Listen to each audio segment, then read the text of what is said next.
Right, Mia, we're going to start by just peeling the ginger. I'm doing this quite crudely. It doesn't matter really how accurate it is because ultimately we're going to blend it anyway. So I'm just going to try and get rid of a little bit of the kind of overall kind of ginger skin. Is that a thing? And then we can kind of chop it up a bit. I'm using about this much. Hopefully you can see that. Right, then we just chop it up quite crudely. Like that. Ultimately, because it's going to get sort of mushed up in the blender, then it'll obviously extract all the necessary flavour from it. So I'm going to pop that in there and then do something similar with the garlic. So here's 8 cloves of garlic. So very quickly, just going to get rid of the garlic skin. Put that to one side, I'll bin that in a second. And then what I'll do is when that's all chopped up, we can pop that in with the garlic and make what is commonly called a garlic and ginger paste.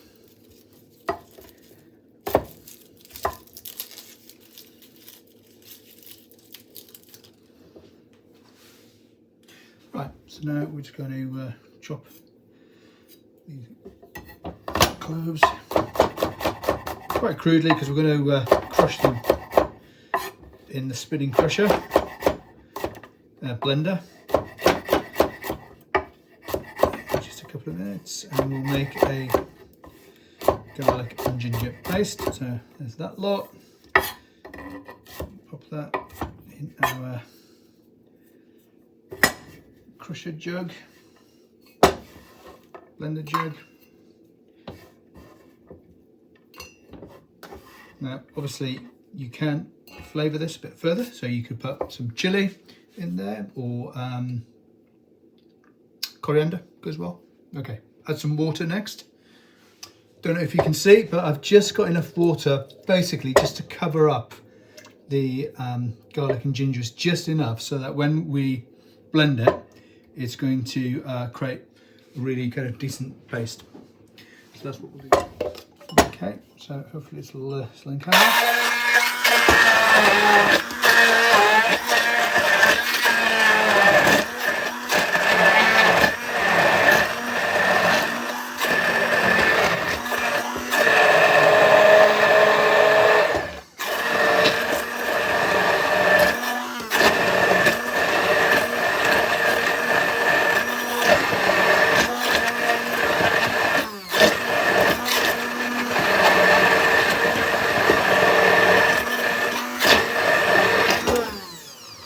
So what we've got is this kind of garlic and ginger paste. Hopefully you can see that. Okay, is that visible? We'll just kind of tilt it a bit. And that's what we'll use for a large constituent of the curry. So the next thing to do is chop our onion. Okay, so just going to chop our onions. Keep it reasonably fine, but it don't have to be overly precious. You can dice it, do whatever you want really.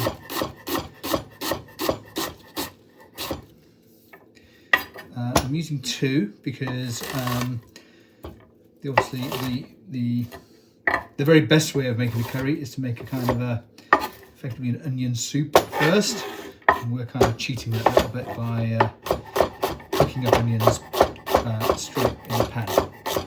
So as a result, rather than using perhaps just half an onion, we are going to use 2 in this instance.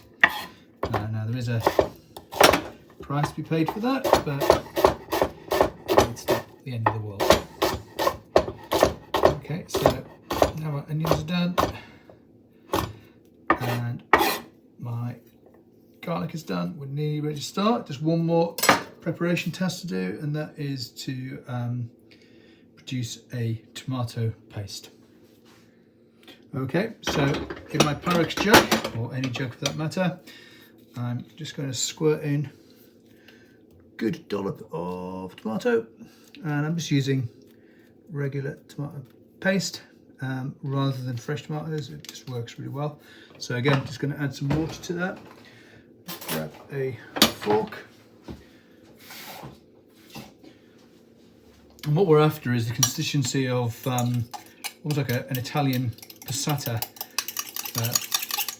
Want it to be creamy but flowy. So that's nearly right. I'm going to add a little bit more water to that.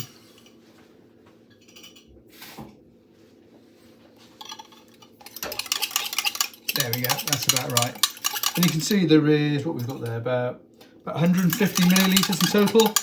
So that's probably about right. We can always add a little bit more water if we want to when we're making the actual curry itself. Right, we're ready to cook.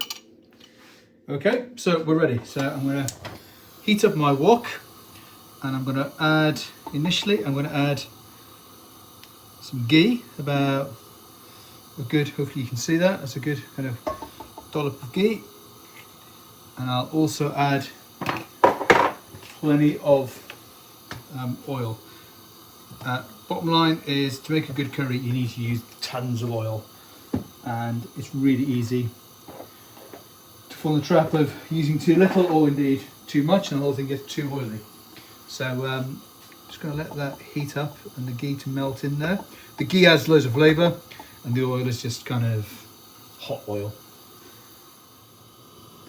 Okay, so in here we've got our hot oil and ghee mix. I'm just going to raise the camera a bit at this point. Cool, okay, hopefully that stands out enough. So what I'm going to do to start with, when my oil starts to bubble and get really hot, we're going to start by putting in a bag of seeds marked A. Here's my prepared version, which is exactly the same. And this is an equal measure of, what we've got in here, we've got nigella seeds, fennel seeds, mustard seeds, cumin and coriander seeds, fenugreek. Yeah, I think that's about it. And immediately it just has that amazing kind of Indian smell. And what we're trying to do here is bloom our oil. So you can hear the mustard seeds popping straight away. That means we're ready to drop in our onions, which is what I'm just going to do next. Okay, so I'm going to let the onions cook until they start to brown, and that's going to take a few minutes. Okay, so what we're waiting now is for the onions to start browning.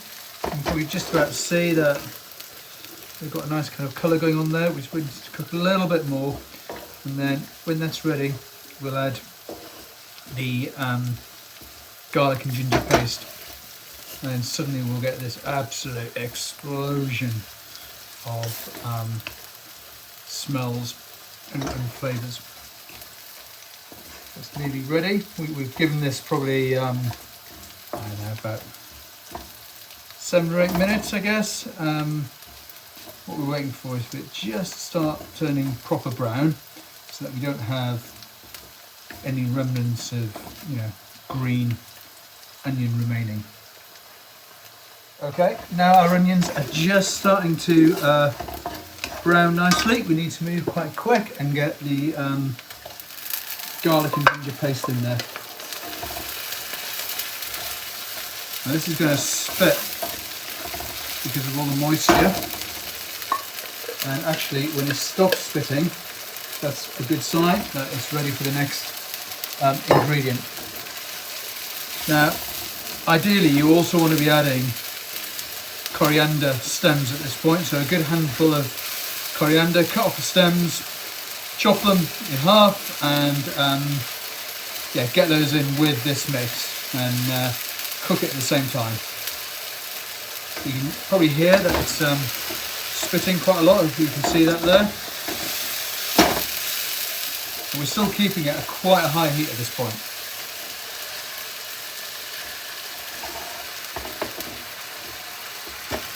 You see that? Good, good, good.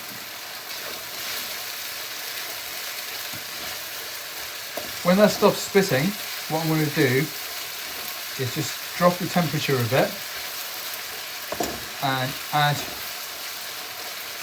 my second spice mix, which is the secret ingredient. Is available in your pack marked B. And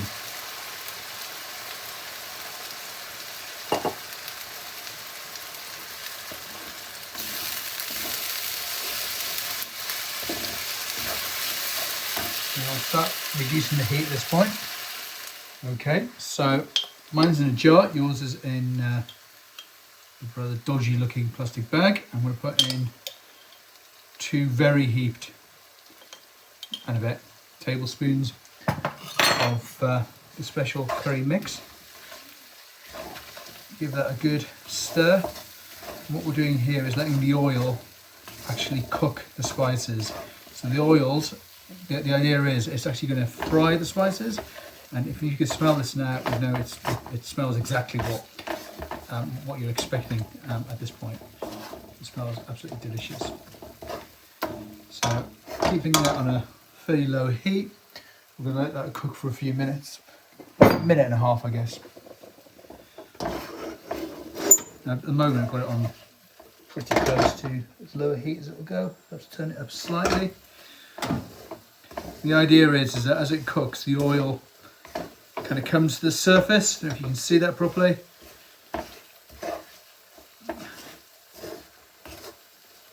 So now the remaining onion, as that cooks, the garlic and onion paste and the fresh spices are all kind of being fried quite gently in that oil. And I think you might be able to just about see that.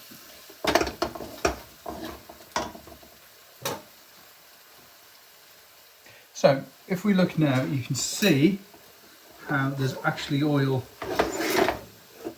rising to the surface. I'm just going to try and see if I can view this in the camera to make sure you can see that. So you can see the oil bubbling away. That is exactly what we want. At that point, we then add our tomato passata mix.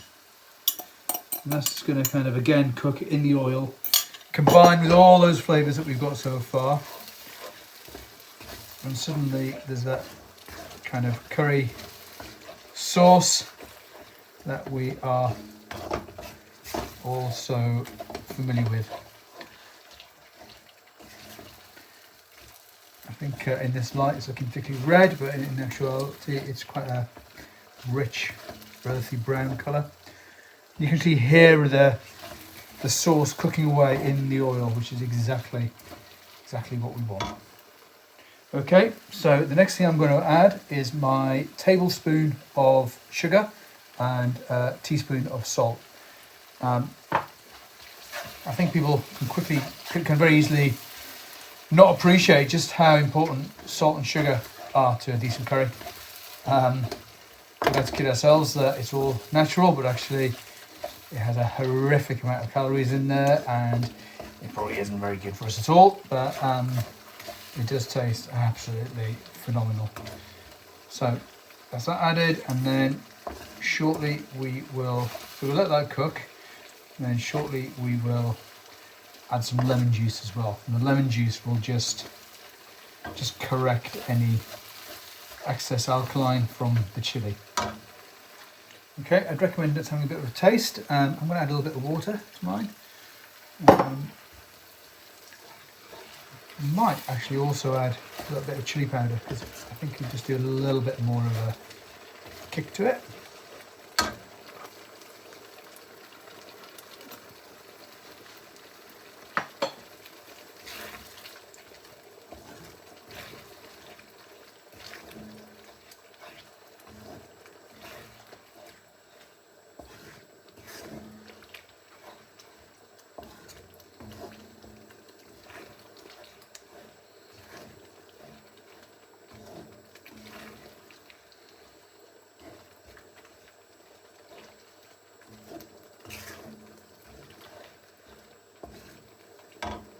And then finally, depending on what you like, you might want to add a bit of yogurt. So I'm just going to add, actually adding Greek yogurt.